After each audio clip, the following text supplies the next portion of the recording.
আমি হয়তো অন্যদের চেয়ে বেশি সফল হয়েছি, কিন্তু তার কারণ হলো আমি আমার জীবনের ভুলগুলোর সামনে বসে কান্নাকাটি করিনি, হতাশ হইনি।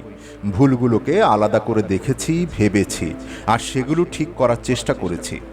মানুষ ভুল করবেই, কিন্তু ভুল থেকে শিখে যারা উঠে দাঁড়ায় তারাই এগিয়ে যায়। আমি কেবল সেই ভুলগুলো থেকে বেরিয়ে আসার চেষ্টা করেছি, আর এটাই হয়তো আমার সবচেয়ে বড় শক্তি। আমার ক্রিকেট জীবনের প্রথম টেস্ট ম্যাচের পরেই দল থেকে বাদ পড়লাম। তখনই যেন বুঝে গেলাম জীবন কোনো সহজ সমীকরণ নয়। 3 বছর পর পাকিস্তানের জাতীয় দলে যখন আবার ফিরে এলাম, পথটা আগের চেয়ে কম কণ্টকময় ছিল না। চারপাশের সবাই বলতো, তোর প্রতিভা নেই, তুই পারবি না। এমনকি আমার 2 বড় চাচাতো ভাই, যাদের আমি রোল মডেল ভাবতাম, তারাও এক ধরনের ইঙ্গিতে বুঝিয়ে দিত আমরা বয়সে ওরা কত প্রতিভাবান ছিল, কত পারদর্শী ছিল। কথাগুলো শোনার পর কেমন যেন বুকের ভেতর চাপা কষ্ট হতো। আমি কি সত্যিই এতটা তুচ্ছ? কিন্তু একটা গোপন জেদ মনের গভীরে জমা হতো। সত্যি কি কিছু নেই আমার ভেতর? সেই ইচ্ছা শক্তি হয়তো আমাকে চালিয়ে নিয়ে গেছে এত দূর। আমার পুরো ক্রিকেট কেরিয়ার জুড়ে একটাই কথা শুনে আসছি, এটা অসম্ভব, তুমি পারবে না। প্রতিবার যখন মাঠে নামতাম এই কথাটাই কানে বাজত। মজার ব্যাপার হলো, ক্রিকেট খেলাটা কখনোই এত কঠিন ছিল না। কঠিন আসলে অন্য কিছু।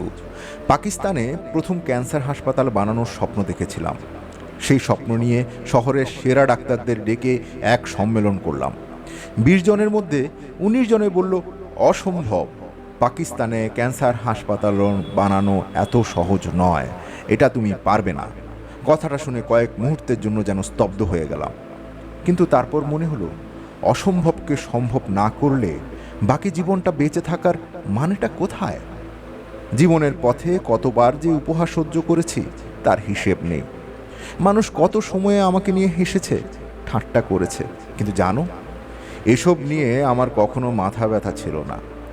একটা কথা আমি খুব ভালোভাবে বুঝে নিয়েছি, সফল মানুষেরা ভয়কে পাত্তা দেয় না। তারা ভয়ের সামনে দাঁড়িয়ে বুক চিতিয়ে লড়াই করে। ব্যর্থতা, সেটাও তো তাদের থামাতে পারে না, কারণ তারা জানে মানুষের কথা এক জায়গায় থাকে না। আজ যারা হাসছে, কাল তারাই তোমার প্রশংসা করবে। সাফল্য আসলে নির্ভীকতার ফসল, আর এই নির্ভীকতা মানুষকে এমন একটা জায়গায় নিয়ে যায় যেখান থেকে পেছনে তাকানোর কোনো দরকার থাকে না।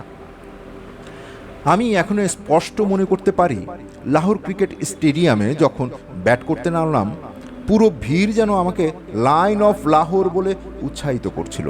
মনে হচ্ছিল যেন শহরের সব মানুষ আমার পেছনে। কিন্তু প্রথম বলেই আউট হয়ে গেলাম, আর তখনই দেখলাম সেই একই ভিড় আমাকে উপহাস করা শুরু করলো। যেন মুহূর্তেই সব পাল্টে গেল। পরের দিন যখন বোলিংয়ে ভালো করলাম, তখন আবার সেই ভিড় আমার পক্ষে এসে গর্জন করলো। সেদিন আমি খুব স্পষ্ট করে বুঝলাম, জনমত আসলে কোনো নির্দিষ্ট জিনিসে নয়।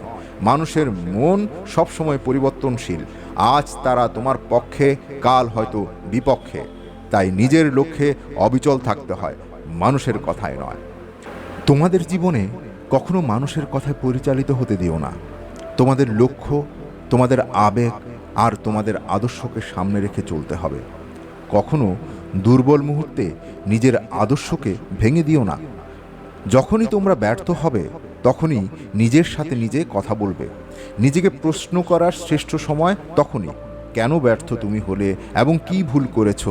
সেই ভুলের সংশোধন করে আবার আদর্শের পথে এগিয়ে চলো। কারণ সমস্যাটা পরাজয়ে নয়, বরং পরাজয়ের পর হতাশ হওয়াতেই। যতক্ষণ তুমি পরাজয় থেকে শিখতে পারছো, ততক্ষণ তুমি সবসময় ফিরে আসবে, আর সময়ের সাথে সাথে আরও শক্তিশালী হবে। জানো, আমি সবচেয়ে প্রতিভাবান ছিলাম না, কিন্তু এই যে ফিরে আসার ক্ষমতা, বারবার চেষ্টা করার ইচ্ছা শক্তি, এই জায়গাতেই আমি সফল হয়েছি। ইমরান খানের বক্তব্যগুলো কেমন লাগলো কমেন্টে জানাবেন, সাবস্ক্রাইব করবেন, ভালো থাকবেন, সাথে থাকুন।